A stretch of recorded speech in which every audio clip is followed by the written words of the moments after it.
Oke, di video kali ini saya akan membahas beberapa soal dari ulangan harian bab metabolisme kemarin yang berdasarkan jawaban kalian semua tergolong soal-soal yang sulit ya, karena banyak yang menjawab salah. Oke, yang pertama di soal nomor 1 tentang reaksi kimia ya. Kita lihat di sini, anak-anak, ada senyawa A ditambah senyawa B ditambah senyawa C. Dengan menggunakan energi dia diubah menjadi senyawa yang lebih besar, yaitu senyawa ABC di sini ya. Jadi perlu kalian ingat ya, metabolisme itu ada dua macam. Ada anabolisme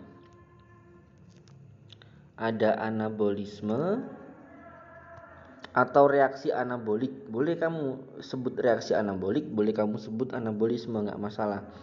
Ada katabolisme.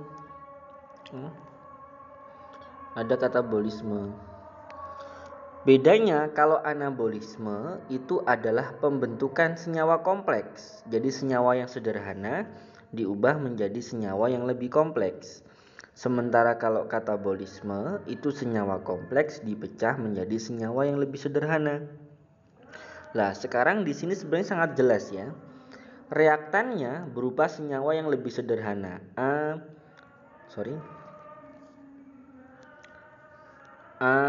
B, dan C. Kemudian diubah menjadi senyawa yang lebih kompleks, yakni ABC. Jadi sebenarnya jawabannya sangat jelas ya, antara anabolisme atau katabolisme. Yang mana ini ya? Oke. Nah, silakan dijawab sendiri ya, itu kata kuncinya ya. Jadi kalau anabolisme dia membentuk senyawa yang lebih kompleks. Kalau katabolisme dia memecah senyawa yang kompleks. Oke. Kemudian soal nomor, nah ini. Oke, soal yang ini. Nah, ini ya.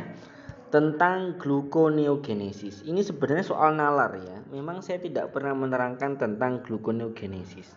Tapi kalau misalkan konsep katabolisme dan anabolisme itu kalian kuasai dengan baik, sebenarnya ini nggak ada masalah, tinggal dinalar saja ya. Jadi di sini kata kuncinya gluconeogenesis itu kan dia sebuah proses di mana molekul-molekul kecil yang telah ada di dalam tubuh disusun menjadi molekul glukosa. Berarti disusun artinya berarti kalau disusun berarti menjadi senyawa yang lebih kompleks. Berarti yang mana nih jawabannya? Apakah dia katabolik ataukah anabolik? Yang mana jawabannya ya? Kalau memecah kan jelas salah nih, memecah. Tadi menyusun kata kuncinya ya. Di mana jawaban yang benar? Katabolik atau anabolik? Kemudian soal nomor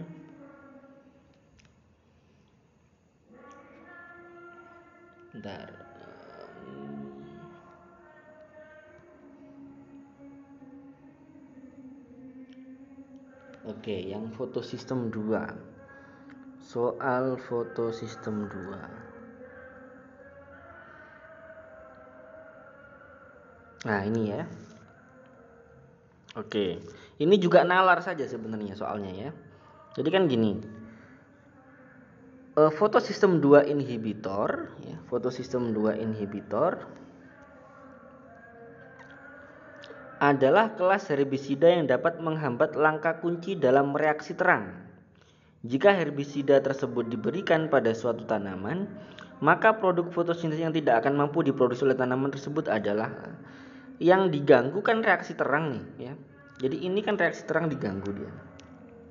Ini diganggu ya, diganggu reaksi terangnya. Nah, kalau misalkan reaksi terang ini terganggu, maka ya semua produk tidak mungkin bisa dihasilkan.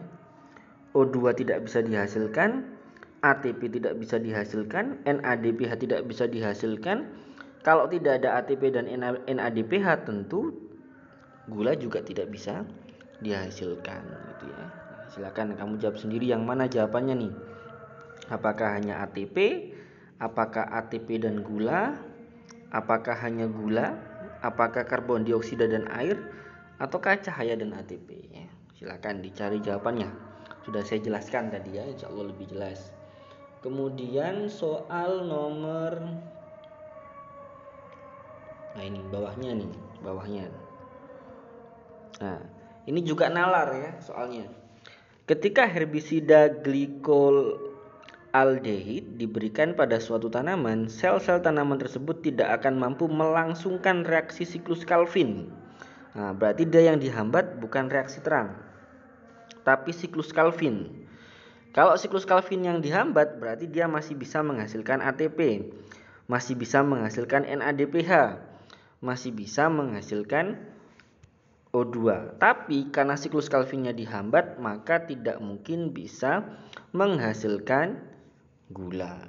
Ya, coba dicari jawabannya nih yang mana?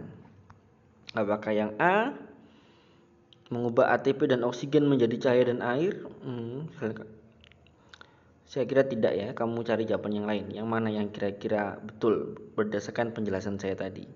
Jadi ini soal-soal nalar saja sebenarnya. Kemudian bentar, saya mana lagi soalnya ini. Banyak sekali yang kalian anggap susah ini soalnya ini.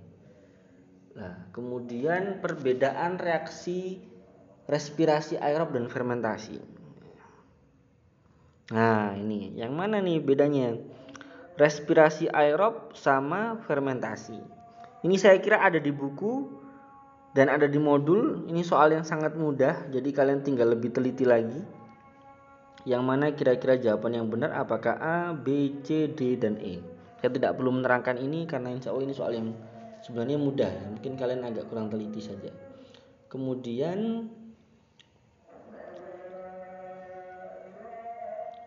tentang fermentasi asam laktat.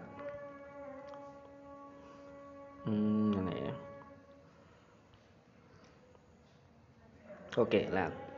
Reaksi-reaksi berikut yang terjadi selama proses fermentasi asam laktat dan fermentasi alkohol adalah bukan yang ini. Yang mana ya? Yang ini. Nah. Pernyataan berikut ini yang sesuai dengan informasi pada gambar tersebut adalah, ini juga gampang sebenarnya. Setiap molekul glukosa menghasilkan 1 ATP ya. Kamu lihat nih di sini. Ya. 1 glukosa, berapa ATP yang dihasilkan? Betul nggak pernyataannya? Kemudian setiap asam pirufat diubah menjadi 2 asam laktat. Nah, benar nggak nih? Kalau setiap pirufat berarti 1 pirufat. Nah, kenyataannya di sini berapa pirufat, berapa laktat. Kemudian setiap glukosa menghasilkan 2 asam laktat sebagai hasil akhir. Nah, benar nggak nih setiap glukosa apakah benar-benar menghasilkan 2 laktat? Nah, kamu lihat sendiri di gambarnya. Kemudian terjadi pelepasan karbon dioksida. Ada nggak di sini pelepasan karbon dioksida?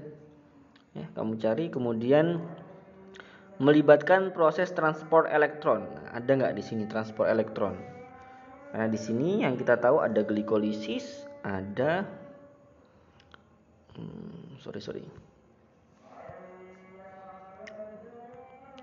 ada glikolisis,